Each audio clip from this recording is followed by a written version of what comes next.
ସିଂହ ରାଶି ବ୍ୟକ୍ତିଙ୍କ ପାଇଁ 2026 ମସିହା ମଇ ମାସ ଚମତ୍କାର ଫଳ ପ୍ରଦାନ କରିବ। ସିଂହ ରାଶିର ଭାଗ୍ୟ ଭାବରେ ସୂର୍ଯ୍ୟ ଓ ମଙ୍ଗଳ ମହାଗ୍ରହଙ୍କର ଗୋଚର ସିଂହ ରାଶି ଜାତ ବ୍ୟକ୍ତିଙ୍କୁ ଅଦ୍ଭୁତପୂର୍ବ ଭାଗ୍ୟ ପ୍ରଦାନ କରିବ। ବିଭିନ୍ନ କ୍ଷେତ୍ରରେ ସଫଳତା ହାସଲ କରିବେ। ପୂର୍ବରୁ ଅଟକି ରହି ବାକି ପଡ଼ିଥିବା ଅପୂର୍ଣ୍ଣ କାର୍ଯ୍ୟ ସମ୍ପୂର୍ଣ୍ଣ ହୋଇଯିବ। ଜୟ ଜଗନ୍ନାଥ। ନମସ୍କାର, ମୁଁ ତପନ ଡାଇଜେଷ୍ଟକୁ ଆପଣଙ୍କୁ ସ୍ୱାଗତ। ସିଂହ ରାଶି ଦ୍ୱାଦଶ ରାଶିଚକ୍ରର ପଞ୍ଚମ ରାଶି। ବୈଦିକ ଜ୍ୟୋତିଷଶାସ୍ତ୍ର ଅନୁଯାୟୀ ସୂର୍ଯ୍ୟ ସିଂହ ରାଶିର ଅଧିପତି।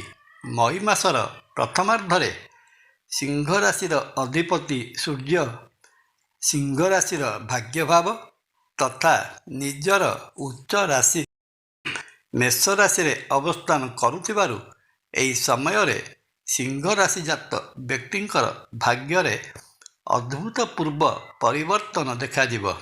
ପୂର୍ବରୁ ଅଟକି ରହିଥିବା ଅସମ୍ପୂର୍ଣ୍ଣ କାର୍ଯ୍ୟ ସମ୍ପୂର୍ଣ୍ଣ ହୋଇଯିବ।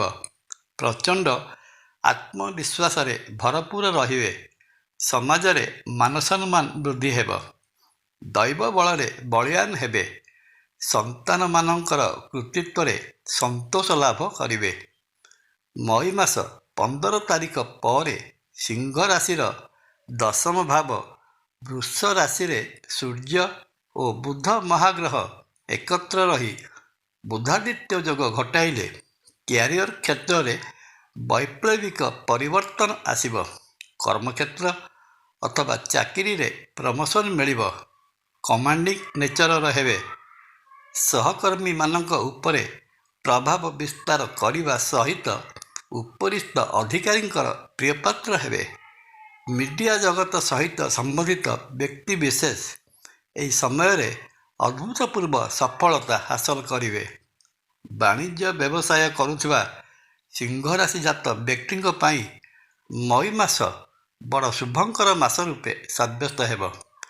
ସିଂହ ରାଶିର ଲାଭସ୍ଥାନ ମିଥୁନ ରାଶିରେ ଅବସ୍ଥିତ ନୈସର୍ଗିକ ଶୁଭ ଗ୍ରହ ଦେବଗୁରୁ ବୃହସ୍ପତିଙ୍କର ଆଶୀର୍ବାଦରୁ ବାଣିଜ୍ୟ ବ୍ୟବସାୟର ନିୟମିତ ଗତି ପ୍ରଗତିର ଗତିରେ ପରିଗଣିତ ହେବ। ବାଣିଜ୍ୟ ବେପାରର ବିସ୍ତାର ଘଟିବ। ପୂର୍ବ ମାସଗୁଡ଼ିକ ତୁଳନାରେ ଚଳିତ ମଇ ମାସରେ ଲାଭ ବା ଆୟର ପରିମାଣ ବହୁଗୁଣରେ ବୃଦ୍ଧି ପାଇବ। ଏହାଛଡ଼ା ବିଭିନ୍ନ ସୂତ୍ରରୁ ଓ ବିଭିନ୍ନ ଉପାୟରୁ ଅର୍ଥର ଆଗମନ ହେବ। ପୂର୍ବରୁ ମନ ଭିତରେ ରହିଥିବା ଇଚ୍ଛା ପରିପୂରଣ ହେବ। କିନ୍ତୁ ସିଂହ ରାଶିର ସପ୍ତମ ଭାବରେ ଅବସ୍ଥାନ କରିଥିବା ରାହୁ ସିଂହ ରାଶି ଜାତ ବ୍ୟକ୍ତିଙ୍କ ବ୍ୟବସାୟ ପ୍ରତିଷ୍ଠାନ ଉପରେ ଇନକମ୍ ଟ୍ୟାକ୍ସ ବା GST ଚଢ଼ଉର ଭୟ ସୃଷ୍ଟି କରିପାରନ୍ତି। ମଇ ମାସରେ ସିଂହ ରାଶି ଜାତ ବ୍ୟକ୍ତିଙ୍କର ପାରିବାରିକ ଜୀବନ ମଧ୍ୟମ ଧରଣର ରହିବ। ରାହୁ ମହାଗ୍ରହଙ୍କର ପ୍ରଭାବରୁ ଦାମ୍ପତ୍ୟ ଜୀବନରେ କିଛିଟା ସମସ୍ୟା ଦେଖାଦେଇପାରେ। ଗୃହ ନିର୍ମାଣ ବା ମରାମତି କାର୍ଯ୍ୟ ଚାଲୁ ରହିବ।